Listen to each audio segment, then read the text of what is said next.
برائے تاجیل حجت دوران جل اللہ تعالی فرجہ الشریف ہدیہ صلوات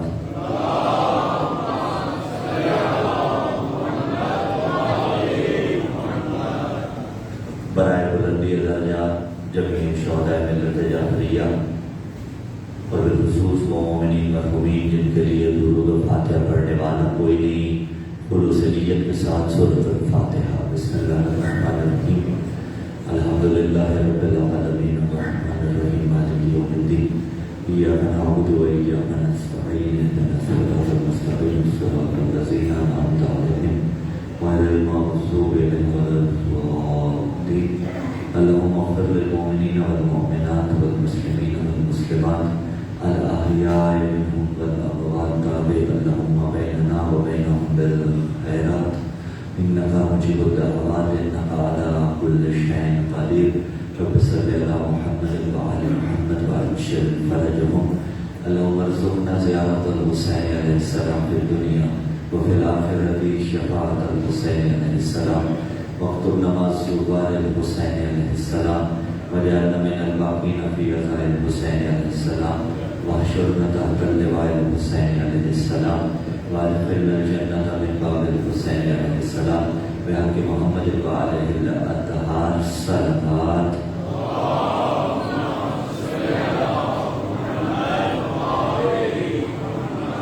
پھر بھی بعد اللہ صلی اللہ علیہ وسلم۔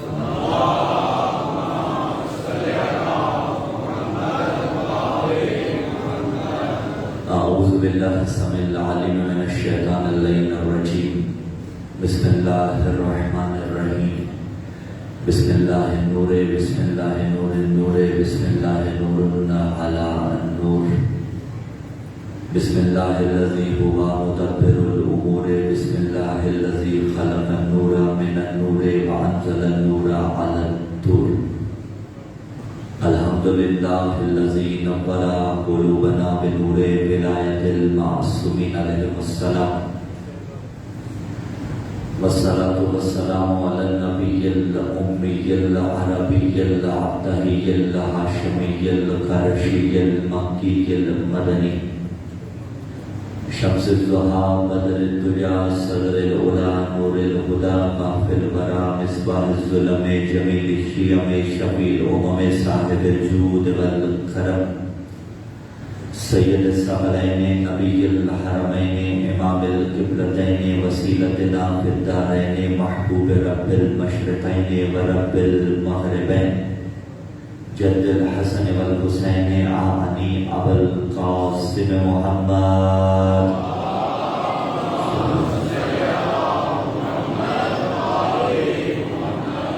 ثم الصلاة والسلام على السيد المطهر والإمام المظفر والشجاع الغزنفر أبي الشبير والشبر قاسم طوبى وسفر أشجع المدين أشرف المعين العالم المبين الناصر المعين الولي الدين الولي الولي السيد الرزي الإمام الوسيع الحاكم بالنص الجلي المخلص الصفي، مظہر العجائب و مفرق القطائب و شہاب الساکب، نقطۃ دائرۃ المطالب، اسد اللہ الغالب، مطلوب کل طالب، غالب علی کل غالب، علی ابن ابی طالب صلوات۔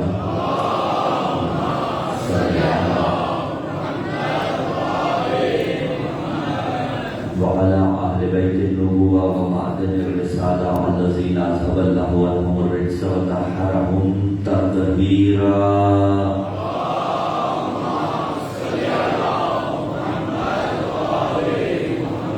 ولعنة الله على جميع أعدائهم ومكسري فضائلهم ومناقبهم وولايتهم وشجاعتهم واختياراتهم من يوم إعقاد نطفتهم إلى قيام يوم الدين۔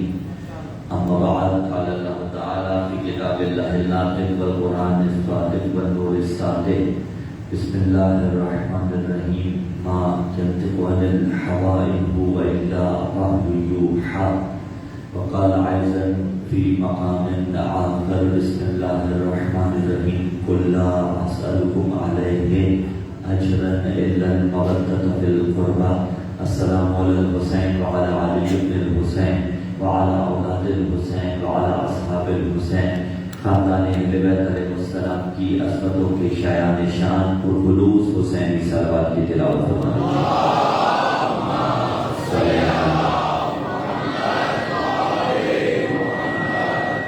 سامعین زیرکار، موالیان حیدر قرار، محبان آل اطہار، عاشقان عباس علمدار علیہ السلام، پروردگار عالم کا لاکھ شکر کہ اس دنیا میں ایک مرتبہ پھر اس نے ہمیں مہلت عطا کی اور ہم اس دار فانی میں رہتے ہوئے دار بقا کے لیے ذات سفر یکجا کر رہے ہیں، اور وہ جو ذات سفر ہم یکجا کر رہے ہیں حسین ابن علی کی مجلس سے بطور تبرک مل رہا ہے۔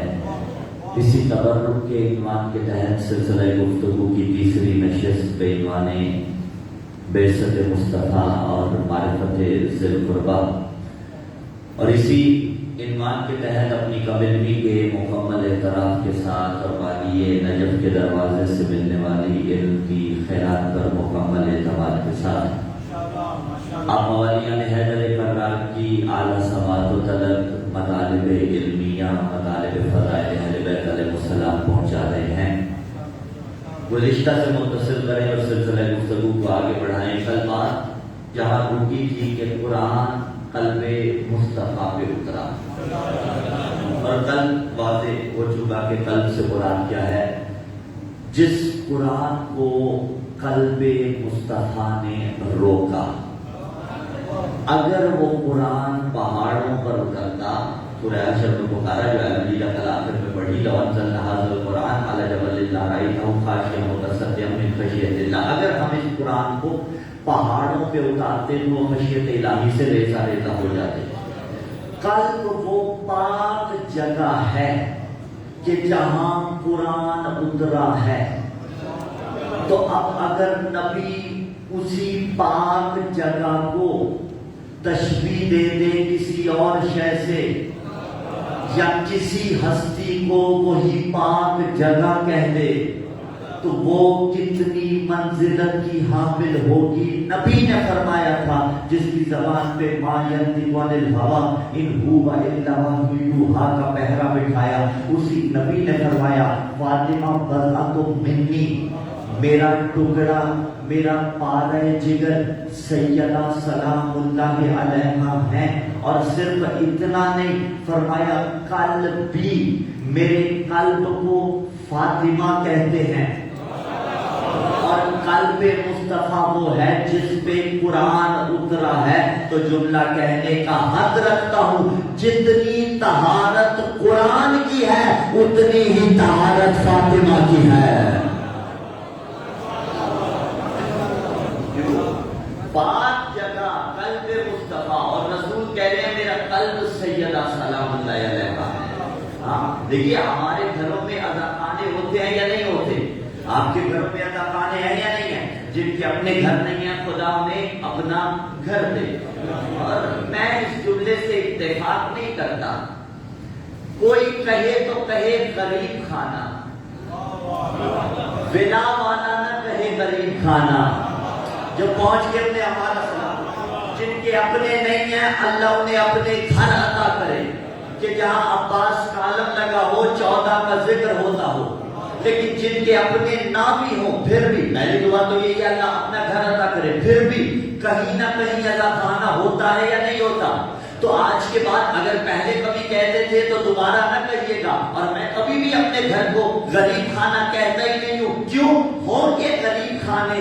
زمانے والوں کے ہوں گے، ہمارا غریب خانہ نہیں ہوتا، 5 مرلے کا ہو، 2 مرلے کا ہو، ایک چھوٹا سا کمرہ ہو حسینی کا گھر، غریب خانہ نہیں ہوتا، اس لیے کہ جس گھر میں اذاخانہ ہو وہ غریب خانہ نہیں ہوتا۔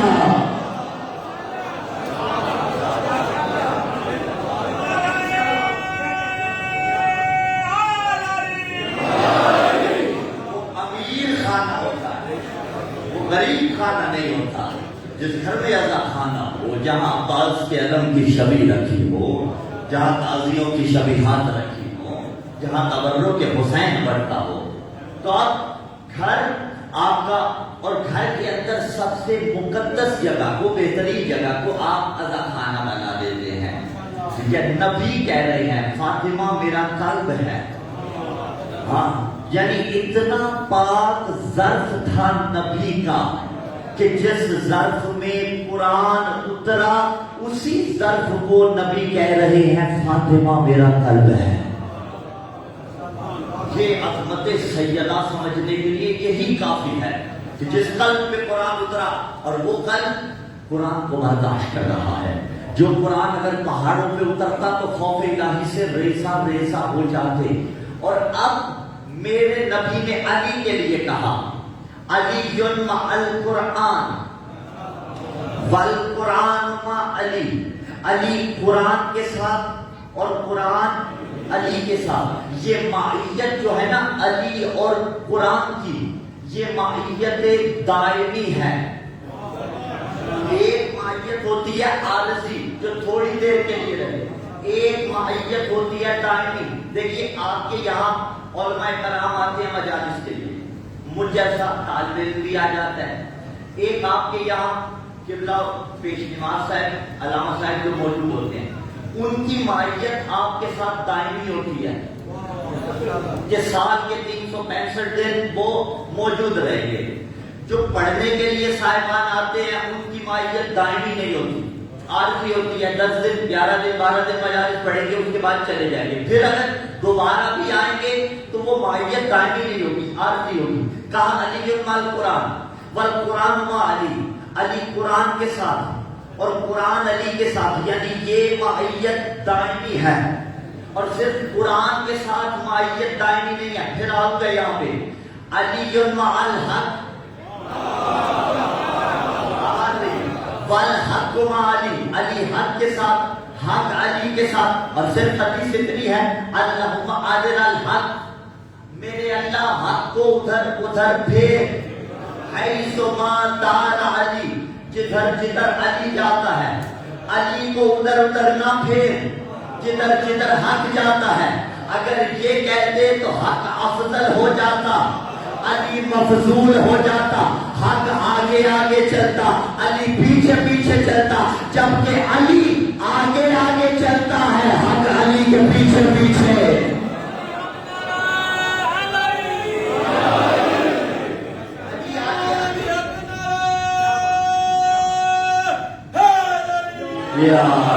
علی آگے آگے چلتا ہے، حق پیچھے پیچھے چلتا ہے. جہاں جہاں یہ جائیں، جہاں جہاں جائیں، وہاں وہاں حق جائے گا یا نہیں جائے گا. اگر گھر میں ہو تو حق باہر رہے گا، اگر ممبر پہ ہو تو حق باہر رہے گا.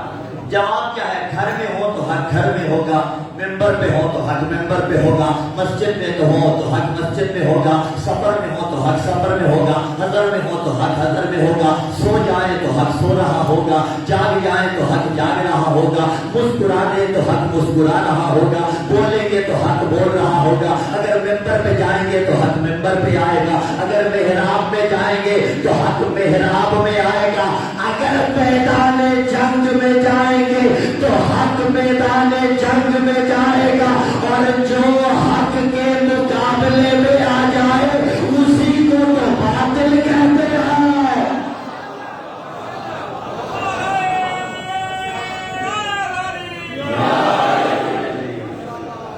وہ حق کے مقابلے میں آ جائے اسی کو تو باطل پہ کہتے ہیں نا. اور حدیث بھی پیش نہیں کروں گا، یہاں پہ آیت پیش کروں گا. سورہ بقرہ ایڈریس 42. بسم اللہ الرحمن الرحیم. ولا تلبسوا الحق بالباطل وتكتموا الحق وانتم تعلمون. حق کو باطل کے ساتھ نہ ملایا کرو، حق کو جدا رکھا کرو، باطل کو جدا رکھا کرو.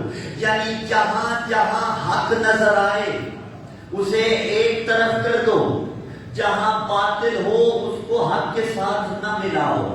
اب یہ تشخیص دینا بندہ مومن کا کام ہے، کیونکہ قرآن پہ عمل کرنا بندہ مومن کا کام ہے یا نہیں ہے؟ اب یہ بندہ مومن کا کام ہے. حق کہاں کہاں ہے اور جہاں جہاں حق ہے اسے دیکھنا ہے، آیا باطل تو اس کے ساتھ نہیں ملا ہوا، آیا باطل تو اس کے ساتھ نہیں ملا ہوا، اور جو حق کے سامنے آئے تو رب الاشیاء بھی ارزاقی، ہاں حق کی ضد جو حق کے سامنے آ جائے وہی تو باطل پہ ہوتا ہے، وہ غلطی نہیں کر رہا ہوتا، غلطی نہیں کر رہا ہوتا، اسی لیے تو غالب نے کہا تھا یہ اجتہاد عجب ہے کہ ایک دشمن دین علی سے آگے لڑے اور خطا کہے اس کو، لڑنا علی سے اور غلطی کرنا نہیں، حق کے سامنے آگے، یہ مائیت سمجھ رہے ہیں نا علی اور حق کی، اور یہی مائیت تھی جو علی نے ممبر پہ آ کے سب سے پہلے بیان کی۔ کون سے ممبر پہ آ کے؟ اس ممبر پہ آ کے کہ جس ممبر پہ آنا علی کا حق تھا، لیکن علی کو اس حق سے محروم رکھا گیا، تو یہ بھی محتاج تو نہیں ہے نا، بے نیاز کے بے نیاز نمائندے تھے، انہوں نے علی کو علی کے حق سے دور رکھا، اور جب دینے کے لیے آئے، اسی لیے مولا امیر نے فرمایا تھا میری جوتی زیادہ قیمتی ہے، تمہاری حکومت اس کے مقابلے میں پست ہے۔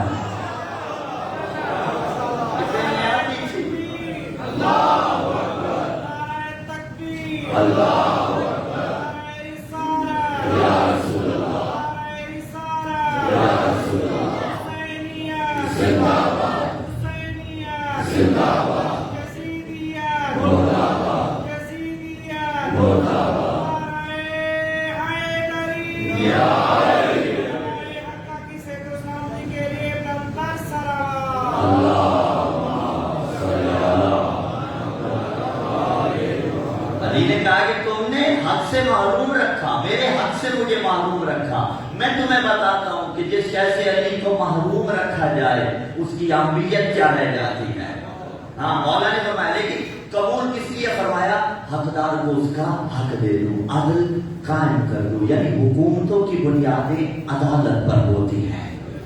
عالمی حکومت کا حجت دورہ قائم کریں گے، موجودہ حکومت سے مجھے کوئی لینا دینا نہیں ہے، کوئی آئے کوئی چلی جائے، اس سے ہمیں کوئی لینا دینا نہیں ہے، عزیزان نے لکھا، لیکن میں جملہ کہنا چاہتا ہوں، عالمی حکومت جو حجت دورہ قائم کریں گے اس کی بنیاد بھی عدل پہ ہوگی۔ اب مولا نے سب سے پہلے جو جملہ اسی ماہیت دائمی کا تذکرہ کیا تھا کہ جب علی علیہ السلام کو مولا کا حق ملا، اور رسول کی باقیات کن کے پاس تھی؟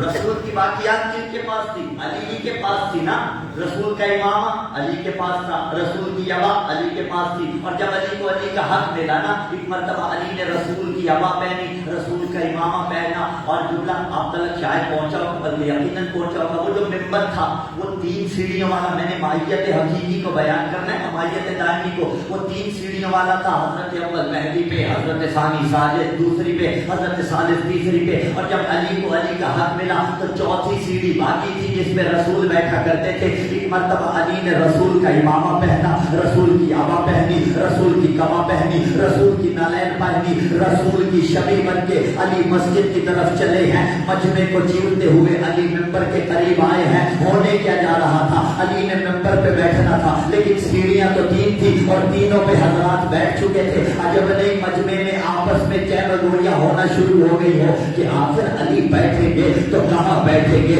کسی نے کہا ہو بعید نہیں بابا، یہ تو ابو تراب ہے، کہاں بیٹھے گا علی؟ زمین پر چٹائی بچھائے گا اور وہیں پہ بیٹھ جائے گا۔ علی ایک مرتبہ مجمع کو چیرتے ہوئے ممبر کے قریب آئے ہیں، علی نے پہلے زینے پہ قدم رکھا، مجمع تھوڑا سا حیران ہوا، علی نے دوسرے زینے پہ قدم رکھا، مجمع کی حیرانی اور بڑھ گئی، علی نے تیسرے زینے پہ قدم رکھا، مجمع کی حیرانی میں اضافہ ہوا، مجمع ٹک ٹکی باندھ کے علی کو دیکھ رہا ہے کہ آپ علی کریں گے تو کیا کریں گے؟ علی نے چوتھا قدم وہاں رکھا جہاں محمد عربی بیٹھا کرتے تھے، مجمع کی آنکھیں پھٹی کی پھٹی رہ گئی، علی وہاں بیٹھے جہاں نبی بیٹھا کرتے تھے، اور بیٹھنے کے بعد پہلا جملہ ارشاد فرمایا جو میں نے نام ماہیت دائمی ہے، علی نے بیٹھنے کے بعد پہلا جملہ ارشاد فرمایا اور فرمایا الحمدللہ علی احسانہ قد رجع الحق علی محلہ، میرے اللہ تیرا کتنا شکر ادا کرے، آج حق پلٹ کے اپنے مقام پہ واپس آ گیا۔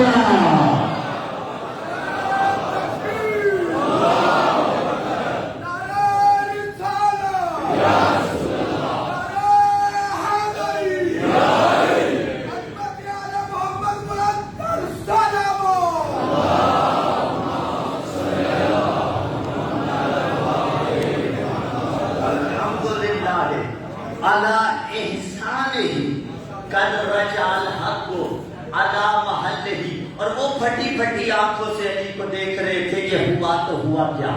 سائل کا سوال کبھی کبھی سن لیتے تھے، ورنہ حقیقت یہ ہے سوال بھی بتاتے تھے، جواب بھی بتاتے تھے، اور جب سنتے تھے تب بھی سوال اس کا پتہ ہوتا تھا، لیکن سامنے والوں کے لیے یہ مصلحت کے تحت سن لیا کرتے تھے۔ اب سائل کے اور علی علیہ السلام تو علی کے بچوں کی سیرت یہی رہی۔ مولا حضرت علیہ السلام کا وہ واقعہ کہ جب مولا امیر نے کہا کہ اس کے جوابات دو تم، تو مولا نے سوالات بھی بتائے تھے، جوابات بھی بتائے تھے۔ وہ بات موضوع سے دوسری طرف چلی جائے گی، مجھے آگے بڑھنا ہے، منزل دور ہے ہماری۔ تو اب علی نے مجمع کی طرف دیکھا، علی نے ان کا سوال بھی پڑھ لیا، علی نے جواب اب دینا تھا، علی نے ان کی آنکھوں میں چھپا ہوا سوال بھی پڑھ لیا، اس لیے کہ وہ حیران تھے۔ علی تو وہاں بیٹھ گئے جہاں نبی بیٹھا کرتے تھے۔ علی نے ایک مرتبہ ان کی آنکھوں میں آنکھیں ڈال کے فرمایا، ارے دیکھتے کیا ہو، یہ تو لکڑیوں کا منبر ہے، میں تو وہ ہوں جس کے قدم دوش مصطفیٰ پہ پڑے ہوئے۔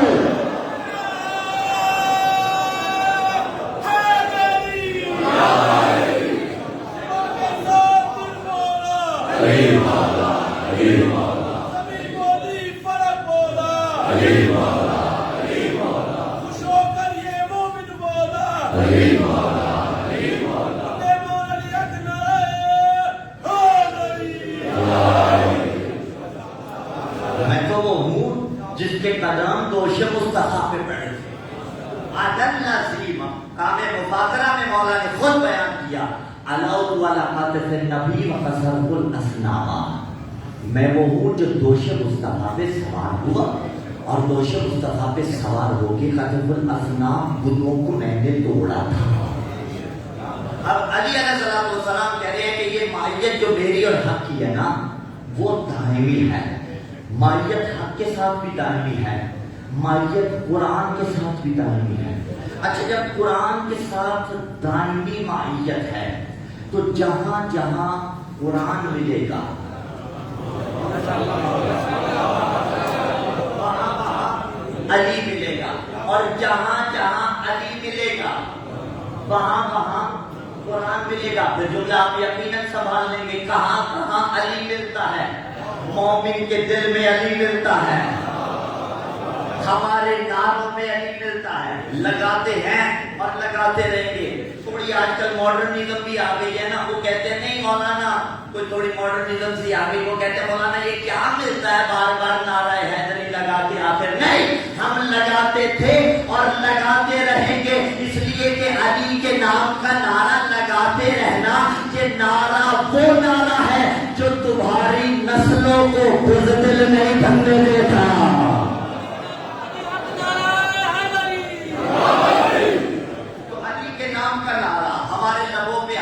جب لبوں پہ آتا ہے چہرے مسکرا اٹھتے ہیں، دل سرشار ہو جاتا ہے، رگوں میں جو ولایت علی کا دوڑتا ہوا خون ہے وہ اور ٹھاٹھے مارنے لگتا ہے۔ اور یہی تو نعرہ تھا نا الفاظ دیگر جو میسم نے دار پہ لگایا تھا۔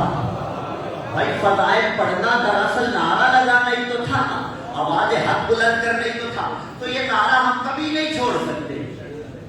لیکن میں نے جو جملہ پہلے کہا، جہاں قرآن وہاں علی، جہاں علی وہاں قرآن، ہمارا نعرہ، ہماری پہچان، ہماری شناخت علی کا نام، میرے لبوں پہ علی کا نام آئے تو میں سجدہ شکر ادا کرتا ہوں کہ اللہ نے میرے لبوں کو اس قابل بنایا، میرے لبوں کو اس قابل بنایا۔ تو جملہ سنبھالیے گا، عقیدوں کے دامن میں باندھ کے لے جائیے گا۔ ماہیت عارضی تھی یا دائمی ہے؟ فیصلہ ہو گیا نا، دائمی ہے۔ جہاں مائیت دائمی ہو وہاں رشتے ٹوٹا نہیں کرتے بھائی، جہاں مائیت دائمی ہو وہاں رشتے ٹوٹا نہیں کرتے۔ پھر آئیے خود کلامی کرتے ہیں، میں خود کلامی کر لیتا ہوں اور پھر اپنے مجمع کی طرف آؤں گا۔ آج کی اس مجلس عزا میں ہم خود کلامی کرتے ہیں۔ اگر مائیت دائمی ہو، رشتے ٹوٹا نہیں کرتے، تو مجھے سوچنا پڑے گا اگر میری زبان پہ نام علی آتا ہے تو کہیں خدا نہ خواستہ ایسا تو نہیں کہ قرآن کی تلاوت بہت کم آتی ہے، کہیں ایسا تو نہیں کہ قرآن کی تلاوت بہت کم آتی ہے، کیونکہ رشتے دائمی ہیں۔ اگر میرے قلب میں علی بستا ہے تو کہیں خدا نہ خواستہ ایسا نہیں کہ میں آیات الہی بہت کم پڑھتا ہوں۔ اگر خدا نہ خواستہ ایسا ہے تو دائمی مائیت لے کے آئیے، زندگیوں میں قرآن کو نافذ کیجیے۔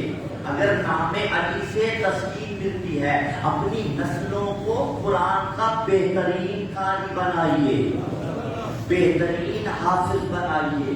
والدین کی پہلی ذمہ داری اولاد کو اچھی تعلیم دلوانا، اچھا قرآن پڑھانا۔ اور میں یہاں پہ جملہ کہوں گا عزیزان دین کا، معاملات اندر کے کیا ہوتے ہیں ہمیں بخوبی پتا ہے، ایسا یہ نہیں، اسی معاشرے کا حصہ ہے نا۔ ان سے پڑھوائیے اپنے بچوں کو قرآن جو ناطق قرآن کے ماننے والے ہیں۔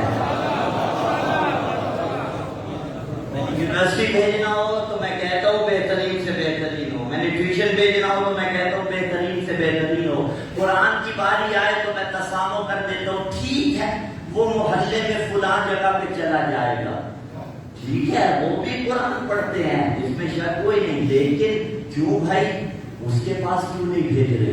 اگر میں تو مولانا مشکل ہوتا ہے ارینج کرنا، تو انسان کی ذمہ داری ہے ان سے پڑھوائیے جو ناطق قرآن کے ماننے والے ہیں۔ تو اب نے بھی کہا یہ مائیت دائمی کیسے قائم ہوگی؟ بزرگوں کے لیے یہ باتیں نہیں ہوتی، جوانوں کے لیے یہ باتیں ہوتی ہے نا، جب قرآن کی تلاوت بھی زندگیوں میں نافذ کی جائے گی، جب قرآن پڑھا جائے گا۔ اور خوش ہوا کریں قرآن پڑھ کے، کوشش کیا کریں کہ جب قرآن کی تلاوت کریں دل میں سرور آئے، اس لیے کہ جو 14 کا قصیدہ ہو اسے پڑھ کے سرور ہی ملتا ہے نا۔ تو یہ مائیت جو ہے تعلیمی ہے، اور ان میں کچھ کمالات ہیں قرآن میں بھی اور علی علیہ السلام میں بھی۔ ان کمالات میں سے ایک کمال یہ ہے کہ ان کے جو وجود اربع ہیں، ہر شے کے 4 وجود ہوا کرتے ہیں، 2 عارضی ہوتے ہیں یعنی جنہیں وضع کیا جاتا ہے، اور 2 وہ ہوتے ہیں جو عارضی کے ذریعے سیڑھی قرار پاتے ہیں، سیڑھی قرار پا کے حقیقی طرف جاتے ہیں۔ مثال لے لیتے ہیں، 4 وجود ہوتے ہیں ہر شے کے، ایک وجود حقیقی، ایک وجود قدری، ایک وجود ملفوظی، ایک وجود ذہنی۔ وجود ملفوظی جو ذہن میں آئے، وجود قطبی کے جسے لکھا جائے، وجود ملفوظی کے جسے بولا جائے، اور وجود حقیقی کے جو حقیقی وجود ہو۔ 5واں وجود کسی شے کا نہیں ہوتا۔ مثال لے لیتے ہیں پانی، اس کے بھی 4 وجود ہیں۔ ایک پانی کا وجود قطبی ہے، کتاب کو کتاب اسی لیے کہا جاتا ہے کہ جسے قطب کیا جاتا ہے، ٹھیک ہے۔ ابھی تو البتہ معلوم ہوتی جا رہی ہے نا، PDF والا سلسلہ چل پڑا ہے، ڈیجیٹل انداز میں چل پڑا ہے، البتہ کتاب کی تاثیر اپنی ہوتی ہے۔ کتابت کسی سے لکھا، وجود قطبی یعنی لکھ لیا جائے کسی چیز کو۔ پانی کا وجود قطبی کیا ہوگا؟ آواز نہیں، اکیلا جواب آیا 100/100 ان کے باقیوں کے بھی 100/100 یقیناً جواب محفوظ ہوگا، دیا نہیں، ٹھیک ہے۔ جو لکھ لیا، پانی لکھے تو بھی وجود قطبی، آب لکھے تو بھی وجود قطبی، ماں لکھے تو بھی وجود قطبی، واٹر لکھے تو بھی وجود قطبی، جس بھی زبان میں لکھے وجود قطبی۔ بندے کو لگی ہو پیاس اور لکھی جائے پانی، مجھے گی عقل کس چیز کا فیصلہ کرے گی کہ پیاس نہیں مجھے، یہ وجود قطبی ہے، ٹھیک ہے۔ میں نے پہلے کہا نا عارضی ہے، وضعی ہے، وضعی جسے وضع کیا جاتا ہے۔ یہ وضع کیوں کیا گیا؟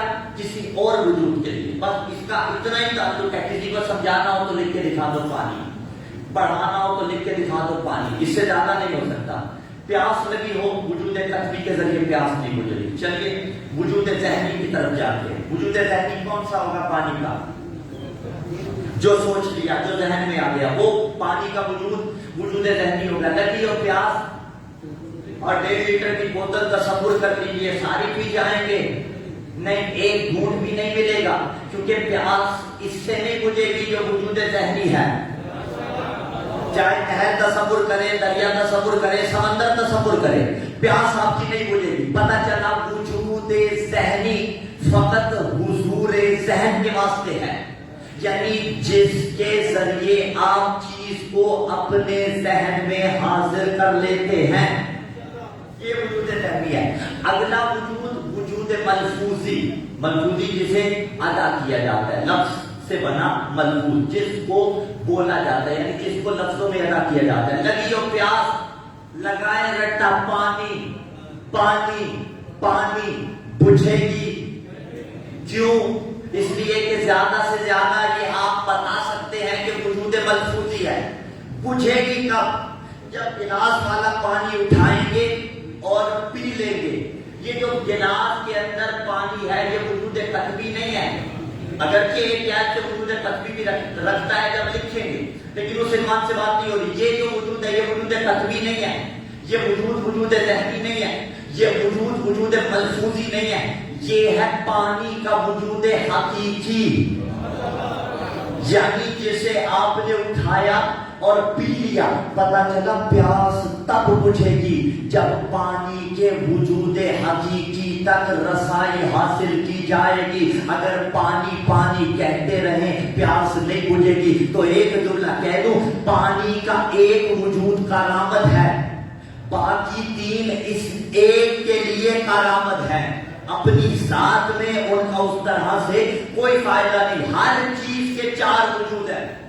اب یہ موقع آپ گھر جا کے سارٹ آؤٹ کر لیجیے گا. موبائل فون لے لیں، اس کے 4 وجود. کیمرہ لے لیں، اس کے 4 وجود. گھڑی لے لیں، اس کے 4 وجود. لباس لے لیں، اس کے 4 وجود. ممبر لے لیں، اس کے 4 وجود. جتنی بھی اشیاء ہیں ان کے 4 وجود ہیں.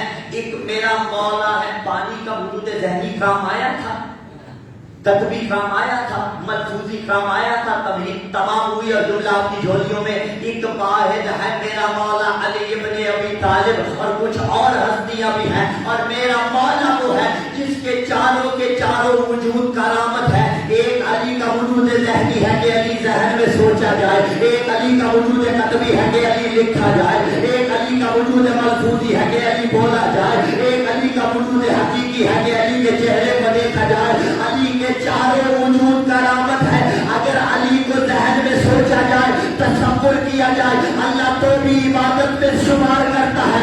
اگر علی کے فضائل لکھے جائے، اللہ تو بھی عبادت میں شمار کرتا ہے. اگر علی کے فضائل پڑھے جائے، اللہ تو بھی عبادت میں شمار کرتا ہے. اور اب نظر الی وجہ علی العبادہ، اگر علی کا چہرہ دیکھا جائے، اللہ تو بھی عبادت میں شمار.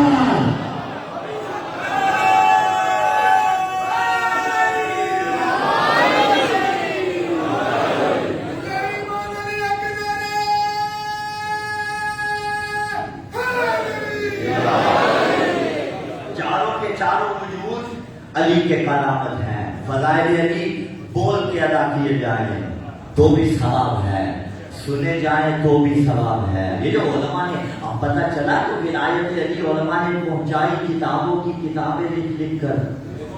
یہ چلتا پھرتا صدقہ جاریہ ہے.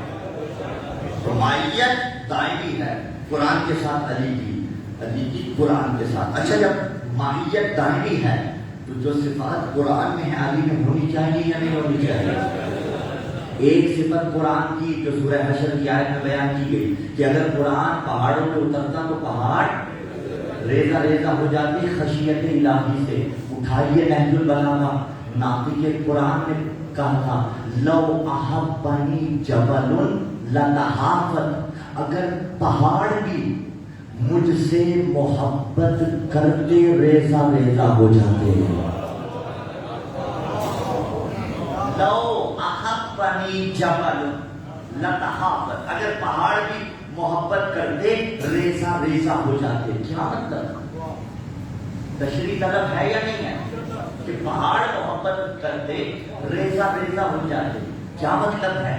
یعنی علی کی محبت اگر اختیار کرنی ہے پھر مشکلات تو آئیں گی. علی کی محبت اگر اختیار کرنی ہے تو مائیت حق کے ساتھ ہے یا نہیں ہے؟ دونوں مائیتوں کو اب میں ملانے جا رہا ہوں اور گفتگو کو آگے بڑھا رہا ہوں. پھر مشکلات کیسی آئیں گی؟ نفس کہے گا سویا رہ، نہیں. علی کی مائیت کہے گی جاگ، نماز فجر ادا کر. نفس کہے گا کہاں 20% دے گا خود رو کھا. مائیت علی کہے گی نہیں دے، علی کا صدقہ اللہ تجھے اور عطا کرے گا. ہاں، نفس کہے گا خدا نہ خواستہ حرام انجام دے، مائیت علی کہے گی رک جا.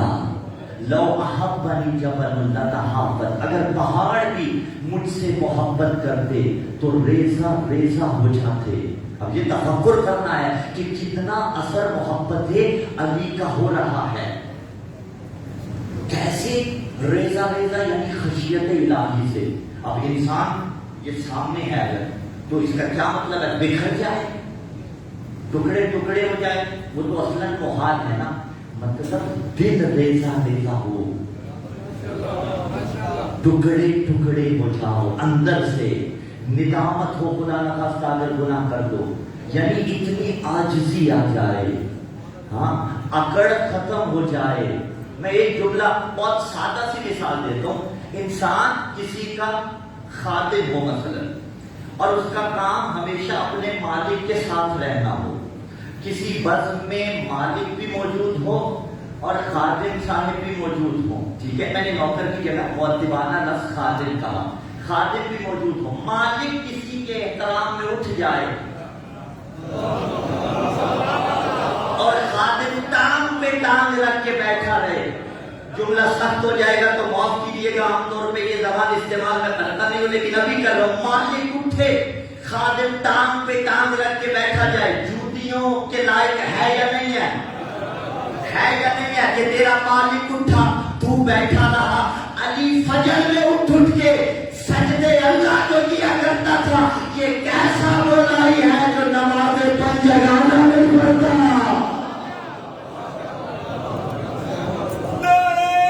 زندہ باد اللہ یا رسول اللہ.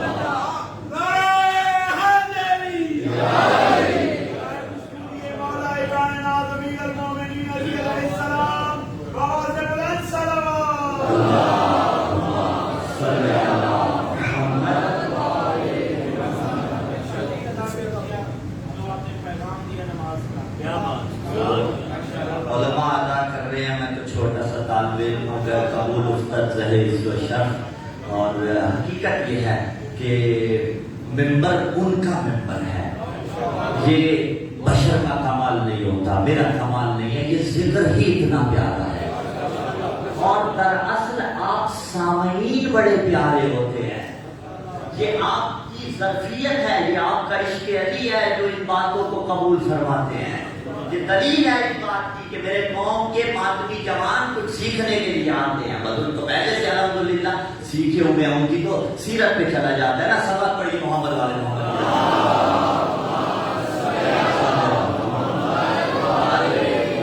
علی ابن ابی طالب مائیت قائم یا قرآن کے ساتھ. لو احبنی جبل لتحابت. پہاڑ بھی ریزہ ریزہ انسان کیسے ہوتا ہے؟ اس چیز کو اور تھوڑا سا کھولیں گے اور تمہیں آپ سے سمجھیں گے. جب اندر سے ٹوٹ جاتا ہے، اندر سے غم کی وجہ سے نہیں ٹوٹا جاتا، اندر سے جب دل نرم ہو. بھائی ادھر مولانا نے عالم دین یا ممبر پہ آنے والا نام حسین دیتا ہے، مجمع رونے لگتا ہے. کیوں؟ دل نرم ہے حسین کے لیے. اسی لیے روایتوں میں کہا شقاوت قلبی سے پناہ خدا کی مانگیے کہ اللہ نہ کرے میرا دل سخت ہو جائے. اور یہ جو روایت آپ علماء سے سنتے رہتے ہیں نا، من بقا او ابقا او تباقا وجبت لہ الجنہ، کہ جو روئے یا رلائے یا رونے کی شکل بنائے. منظر فلائل میں معرفت کے آنسو ہے. میں اس کو کھولنا چاہتا ہوں کہ رونے کی شکل بنانا کیا مطلب ہے. رونے کا براہ راست تعلق ہے دل کے ساتھ. جو رو پڑا اس کا دل تو سخت نہیں تھا، لیکن جسے رونا نہیں آ رہا، تباکہ کا مطلب یہ ہے دل کو آمادہ کرے۔ اے میرے قلب تجھے ہو کیا گیا ہے، تو اتنا سخت کیوں ہو گیا ہے، رو۔ اور جب روئیں گے ضروری نہیں ہے پریشانیوں میں رویا جائے، خشیت الہی سے روئیں، سجدے میں سر رکھ کے روئیں۔ آپ اکثر علماء کو یہ کہتے ہیں نا، آقا میرے حق میں دعا کیجیے گا، یہ اعلیٰ ظرفی ہوتی ہے آپ کی۔ جو علماء کو یہ کہتے ہیں، طلاب کو یہ کہتے ہیں ہمارے حق میں دعا کیجیے گا، یا متقی نمازی ہو، پرہیزگار سید ہو، پنجگانہ نماز ادا کرنے والا ہو، تو کہتے ہیں نا شاہ صاحب میرے حق میں دعا کیجیے گا، بزرگوں کو کہتے ہیں میرے حق میں دعا کیجیے گا۔ یہ اپنے مقام پہ بالکل بجا ہے، لیکن ایک نسخہ بتانے لگا ہوں اور بالکل بغیر کسی قیمت کے بتانے لگا ہوں، یہ تعویذ سمجھ کے لے جائیے گا کہ جس کی قیمت کوئی نہیں، ہاں اگر دعائیں دینا چاہیں تو یہ قیمت ہو جائے گی۔ معصوم کا فرمان ہے، جب تمہارا دل نرم ہو جائے اور تیری آنکھ میں آنسو آ جائے، اللہ سے دعا مانگ، اللہ تیری دعا کو قبول کر لے گا۔ پھر کسی کی خدمت میں جانا نہیں پڑے گا، لیکن اس کا یہ مطلب نہیں ہے بزرگوں سے دعائیں نہ دی جائیں، ٹھیک ہے، وہ اپنے مقام پہ، لیکن کسی کی منت نہیں کرنی پڑے گی میرے لیے دعا کر۔ خود اللہ اس قابل بنا رہا ہے۔ دعاؤں میں روئیے، دست ادب جوڑ کے، مفاتیح الجنان بھری پڑی ہے دعاؤں سے، اٹھائیے تو صحیح، ان میں روئیے، ان میں تفکر کیجیے، تنہائی میں بیٹھ کے کوشش کیجیے۔ کیوں؟ دل نرم ہوگا، دل نرم ہوگا تو اسلام سمائے گا، دل نرم ہوگا تو علی سمائے گا۔ علی جیسا بہادر کوئی نہیں تھا، فاتح خیبر اپنے بازو سے اکھاڑا، مرحب و عنتر کو چیرا۔ اور دیکھیے یہ آج کل گولی سے شاید قتل کرنا آسان ہو کسی کو، ٹھیک ہے، کسی کافر کو اگر قتل کرنے کی بالفرض نوبت آ جائے، میں کوئی قتل کے پیغام کو عام نہیں کر رہا ہوں، نہیں، اسلام دوسروں کے عزت جان ناموس مال کی حفاظت کی حکم دیتا ہے، لیکن لا مناقشہ کا پھر مثال، کیونکہ بات بہت دور تک جاتی ہے تو سمجھنا پڑتا ہے۔ لا مناقشہ کا پھر مثال، ہم قتل و غارت کی ترویج نہیں کر رہے، لیکن اگر کسی کو فائر کر کے مارا جائے، یہ آسان ہے یا نہیں ہے؟ یہ نسبتاً آسان ہے۔ کسی کو مثلاً گلا دبا کے مارا جائے تو یہ نسبتاً آسان ہوگا، لیکن اگر تلوار گردن پہ چلائی جائے، آپ خود امیجن کر لیجیے کتنے ایسے لوگ ہیں آپ میں سے جو جانور ذبح نہیں کر سکتے۔ وجہ کیا ہے؟ آتا نہیں ہے، ہاتھ نہیں چلا سکتے، نہیں چلا سکتے ہیں، لیکن وجہ یہ ہے دل نرم ہے۔ جب خون نکلتا ہے تو دل دہل جاتا ہے۔ اب ذرا تصور کیجئے جب تلوار سے سر اڑائے جاتے تھے تو کتنی ہمت کا کام تھا، اور تلوار علی کی ہو تو پھر تو سامنے ٹھہرتا ہی کوئی نہیں تھا، لیکن اس کے باوجود اتنا بہادر علی سر سجدے میں رکھ کے رویا کرتا تھا۔ کس لیے؟ معرفت توحید سے، معرفت خدا سے۔ گناہ کا تو تصور ہی نہیں ہے معصوم کی ہستی میں نا، یہ تو معصوم عصمتوں کا منبع ہے، لیکن پھر رونا کیوں؟ خدا کے خوف سے نہیں، اس کی رحمت پہ۔ اس طرح سے دل نرم ہوگا تو لوگ احبانی جبل تحابت کی جتنی تشریح ہو سکتی تھی میں نے بیان کر دی۔ کہا کہ دلوں کو نرم کیجیے، اگر مجھ سے محبت رکھتا تو اس کا دل نرم ہو جاتا، اگر دل میں تھوڑا سا محسوس بھی ہو خشیت، یہی محبت کی علامت ہے۔ اور ایک اور محب بھی ہے جس کو علی نے سرزنش کی ہے، اس کی سرزنش کس طرح سے کی؟ ایک اور محب بھی ہے، دو محبوں کا تذکرہ کر کے گفتگو کو آج کی سمیٹنا چاہیں گے۔ دوسرا محب کون سا ہے؟ فرمایا ہلاک فی الرجلان محب القال، میرے بارے میں دو طرح کے لوگ ہلاک ہوں گے، محب الغار و مبغض القال۔ ایک وہ بغض رکھنے والا جو کمی کر گیا، وہ تو جائے گا جہنم، اس کا تو ٹھکانہ جہنم ہے، لیکن یہ جو محب الغار ہے یہی تعبیر ہے نا، پڑھے لکھے لوگ تو یہ فرمائیں محب غال، محبت کرنے والا غال۔ کچھ الفاظ ایسے ہیں، تیسرا سال ہے، آپ میرے مزاج تکلم سے آشنا، میں آپ کے مزاج تکلم سے آشنا۔ اگر یہ بات میں پہلے سال میں کرتا نا تو شاید اس طرح نہ پہنچا پاتا، کیونکہ کچھ باتوں کے لیے زمین ہموار کرنی پڑتی ہے۔ یہ بات ایک مجلس کی بات نہیں ہے، لیکن آج کر کے جاؤں گا کتاب ذکر اور بات پرانی ہو جائے گی۔ کچھ الفاظ ایسے ہیں جو معاشرے میں ایسے استعمال ہوتے ہیں کہ جو ان کا استعمال حقیقی نہیں ہوتا، جو ان کا استعمال حقیقی نہیں ہوتا۔ استعمال حقیقی کوئی اور ہوتا ہے، معاشرہ انہیں کسی اور طرف لے جاتا ہے۔ اب جو میں الفاظ استعمال کروں گا وہ حقیقی استعمال کوئی اور ہے، معاشرہ کسی اور طرف لے گیا۔ اور حقیقی استعمال اپنی عبادت سے نہیں، ناطق قرآن کی عبادت سے۔ فرمایا حالہ فیہ رجلان، دو طرح کے گروہ ہلاک ہوں گے۔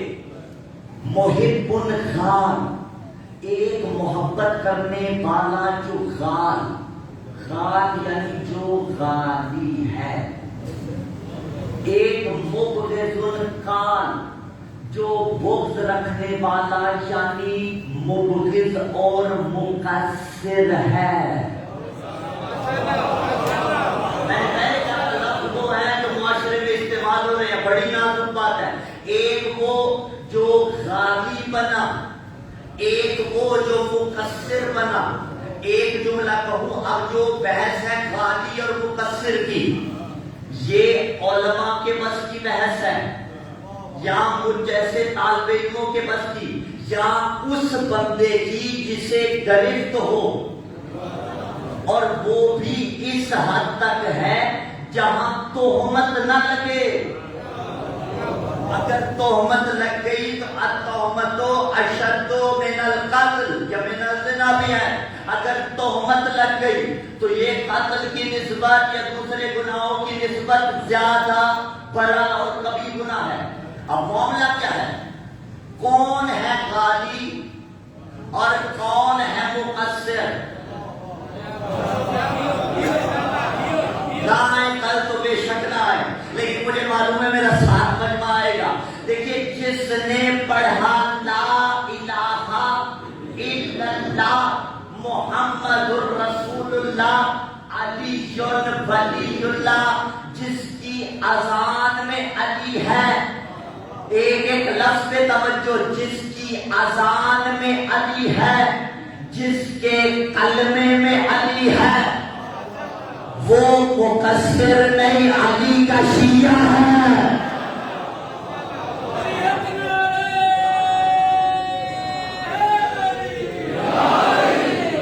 جو اذان میں ولایت علی کی گواہی دے رہا ہے، جس کے کلمے میں علی کی ولایت کی گواہی ہے، وہ مقصر نہیں، علی کا شیعہ ہے۔ اور دونوں کو ساتھ ساتھ لے کے چلوں گا۔ دوسری بات، جس نے کہا اللہ ایک، اللہ ایک، اس کے سوا کوئی خالق نہیں، کوئی مالک نہیں، کوئی رازق نہیں، پنجتن 5، امام 12، معصوم 14، اور علی کی ولایت کا کلمہ پڑھا، وہ کچھ اور نہیں، اسے غالی نہ کہنا۔ اگر اللہ کو ایک مانتا ہے، شاید عقیدے میں تھوڑا نقص ہو، اس کی درستگی ہو جائے گی، لیکن اگر اللہ کو خالق مانا، اللہ کو رازق مانا اور اللہ کو واحد رب مانا، وہ غالی نہیں ہو سکتا۔ رب مانا، خالق مانا، رازق مانا، وہ غالی نہیں ہو سکتا۔ جس نے ولایت علی کا کلمہ پڑھا وہ مقصر نہیں ہو سکتا۔ گریبان پکڑے بیٹھے ہیں ایک دوسرے کا، بہت معذرت کے ساتھ، بارگاہیں جدا ہو رہی ہیں، مسجدیں جدا ہو رہی ہیں، ٹرسٹ جدا ہو رہے ہیں، سگا بھائی سگے بھائی سے نہیں بول رہا۔ اسی بحث کے پیچھے قصوروار کون ہے؟ عوام قصوروار نہیں ہے، ممبر پہ آ کے ہائپ کریٹ کرنے والے قصوروار ہیں۔ اس بحث کو اتنی ہوا دے دی، ایسے بڑھاوا دے دیا، فلاں منکر ولایت علی ہے، فلاں منکر ولایت علی ہے۔ کرنے کیا جا رہے ہو؟ امام زمان گریبان پکڑے گی ہر اس شخص کا جو مومن کو مومن سے لڑواتا ہے. لیکن میں پھر بات کروں، اگر عقائد میں اصل عقائد میں کوئی مسئلہ ہو تو وہ تو ایک حقیقت ہے.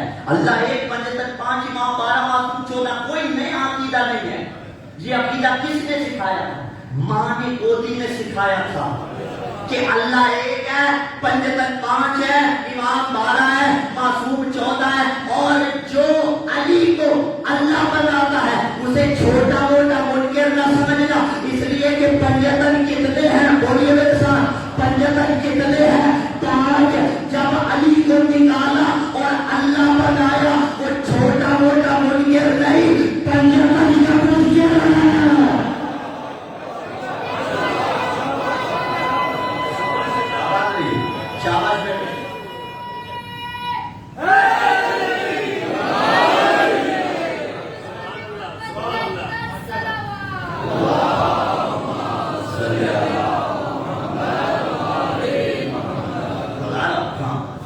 یہ بات بھی اپنے مقام پہ بجا ہے کہ یہ کام پھر علماء کا ہے، یہ کام پھر محققین کا ہے. جہاں جہاں ضرورت اصلاح ہے علماء بول رہے ہیں، لیکن قوم اس طرح سے تقسیم نہ ہو کہ زمانہ تماشا دیکھے. گولی مارنے والا یہ نہیں دیکھتا کہ یہ کون ہے، وہ بس یہ دیکھتا ہے یہ علی کا شیعہ ہے. لہذا ان آبھاس سے تھوڑا بلند ہو جائیے، تہمتیں نہ لگاتے پھر ایک دوسرے پہ. اسی لیے تو کہا نا کہ غلو و کسر کی بحث فضول سے نکلو.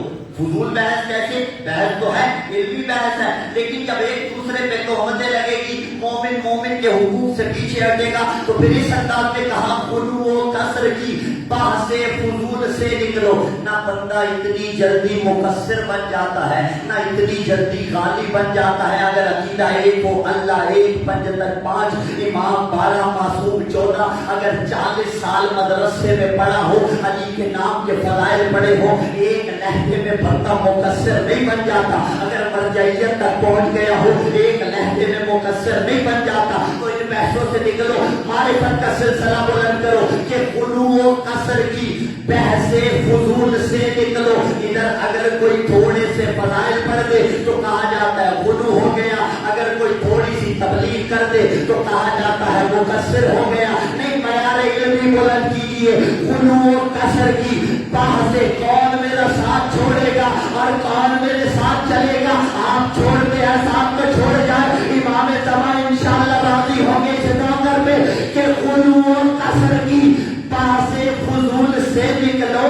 معرفت کا ذرا سلسلہ بلند کرو. خدا کو چشم تعین سے دیکھنے والوں، علی کا قد نہ گھٹاؤ، خدا بلند کرو. مل کے بولو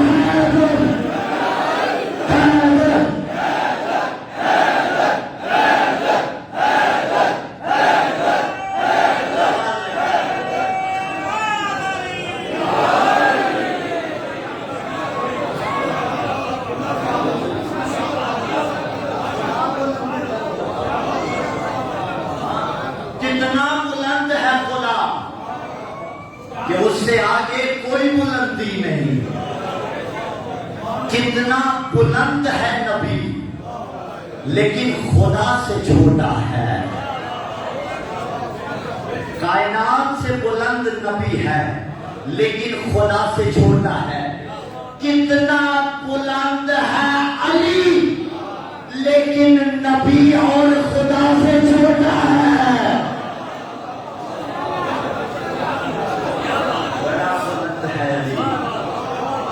لیکن نبی اور خدا سے چھوٹا ہے. کائنات میں سب سے بلند ہے. یہ تہمت الزام ہے ہم پہ کہ علی کو بڑھا دیتے ہیں اور نبی کے مقابلے میں لے آتے ہیں. نہیں، ہاں یہ بھی طے ہے کہ علی کو کائنات کے ہر فرد سے سوائے محمد کے افضل مانتے ہیں. بتاؤ کتنا افضل مانتے ہیں؟ خدا بلا تشبیہ، رسول اور علی. رسول کائنات میں اس پوری کائنات سے بڑا ہے، ایسا ہے یا نہیں؟ رتبہ سب سے بڑا. لیکن خدا سے چھوٹا، اور جتنا چھوٹا، یہ میرے اور آپ کے بس کی بات نہیں، لیکن چھوٹا خدا سے ہے، پر اتنا چھوٹا کہ جس کے درمیان میں کوئی اور نہیں ہے، جس کے درمیان میں کوئی اور نہیں ہے۔ ہم علی کو اس پوری کائنات میں رسول کے بعد اتنا بلند مانتے ہیں جتنا رسول کو اس پوری کائنات میں بلند مانتے ہیں، لیکن رسول کے بعد علی کو اتنا چھوٹا رسول سے مانتے ہیں جتنا محمد کو اللہ سے چھوٹا۔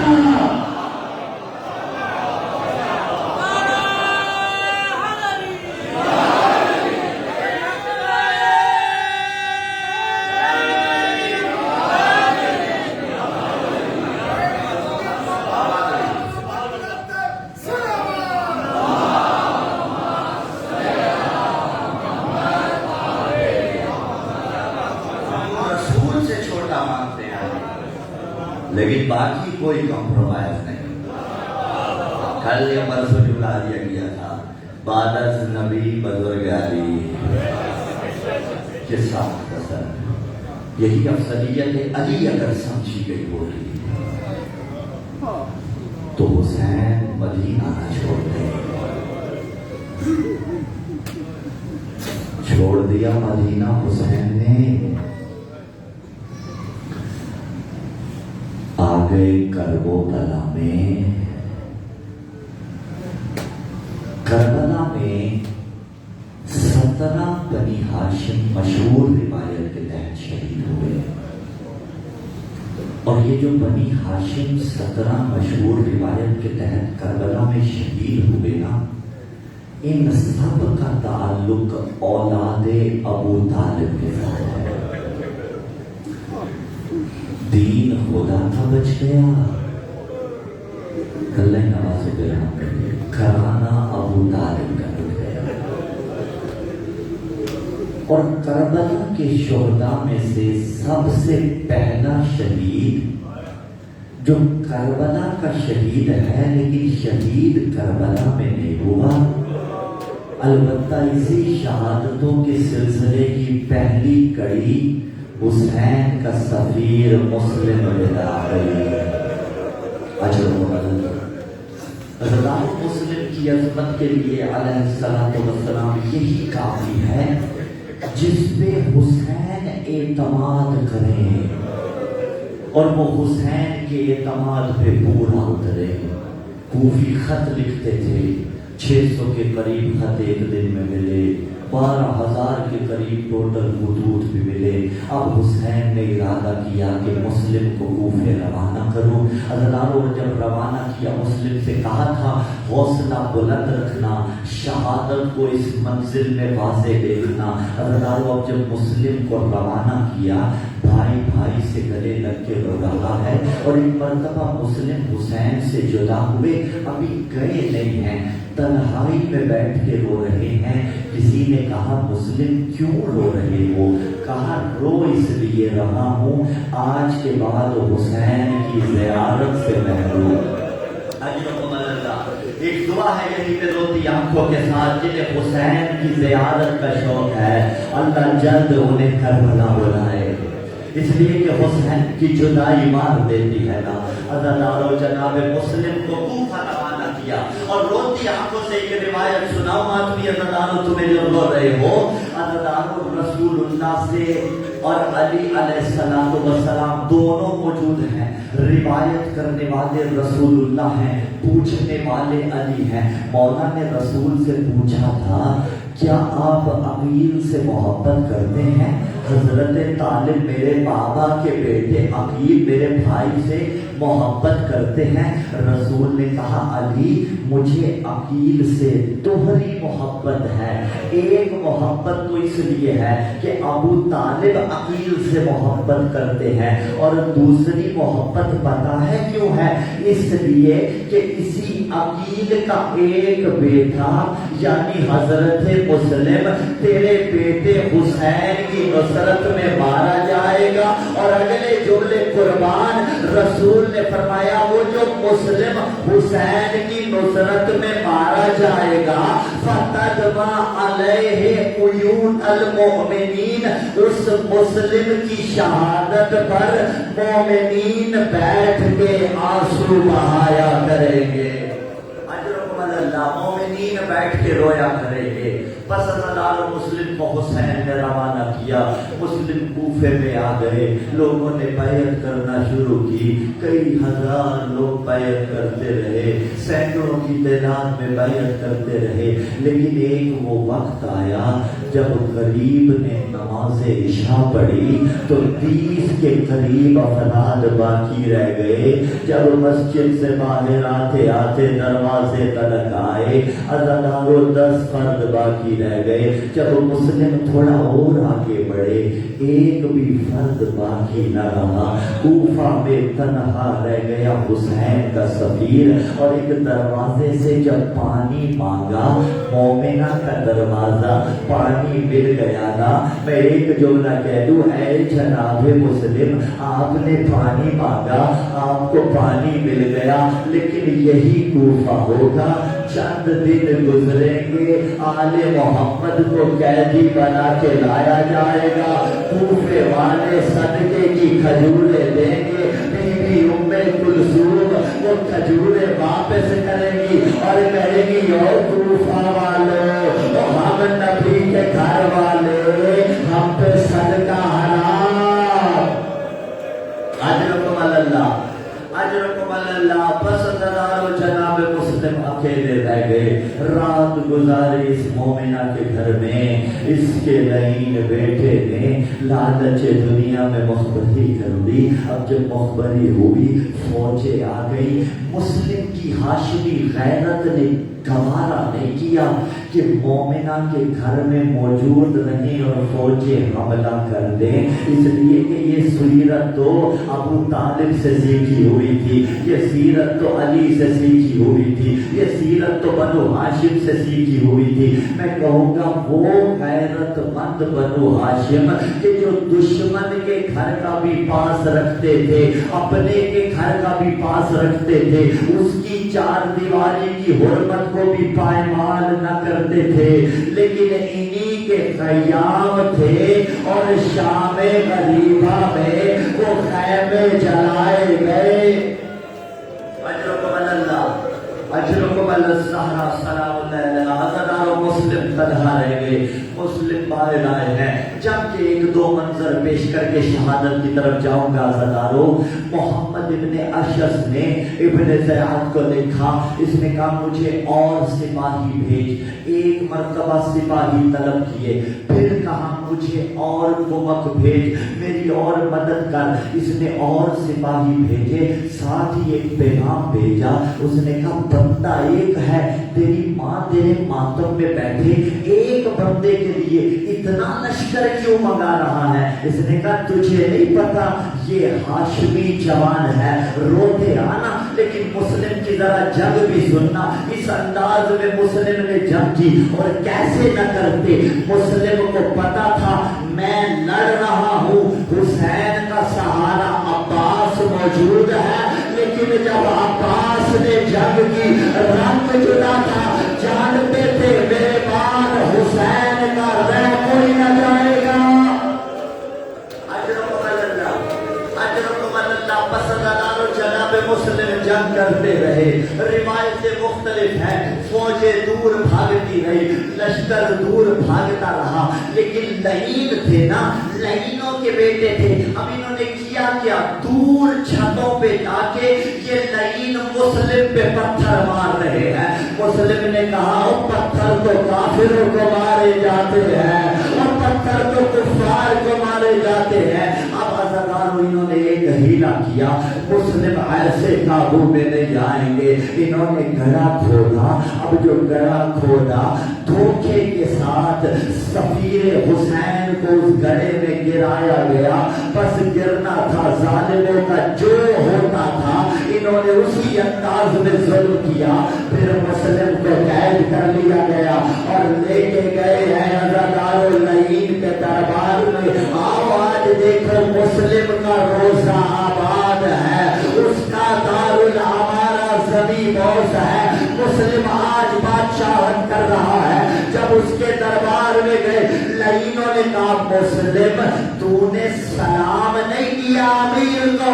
مسلم نے پلٹ کے کہا مالی الامیر سوال حسین, میرا ایک امیر ہے جسے حسین کہتے ہیں. ارے شاید یہی وجہ ہے آج حسین کو غریب کہتے ہیں اور مسلم کو امیر. اجرکم اللہ, اجرکم اللہ. مسلم کو امیر کہتے ہیں. بس گفتگو ہوتی رہی. حسین کے شیر کو دارالعمارہ کی چھت پہ لے جایا گیا. اب ظالم نے اپنی تلوار نکالی, سر تن سے جدا کیا, دھڑ کو زمین پہ پھینکا. دارالعمارہ کی چھت سے مسلم کا دھڑ ایسے زمین پہ آیا جیسے بارش کوئی موجود نہ ہو. لیکن جملہ کروں, بعید نہیں پکی چھوڑ کے مسلم کا لاشا لینے پتول آ گئی ہو. اداکارہ مسلم کو بھی شہید کروایا گیا, ہانی بن عروہ کو بھی شہید کیا گیا, اور دونوں کی لاشوں کے قدموں سے رسیاں باندھی گئی, گھوڑوں سے باندھ کے کوفے کی گلیوں میں پھرانا شروع کیا. لوگ آگے بڑھے, انہوں نے کہا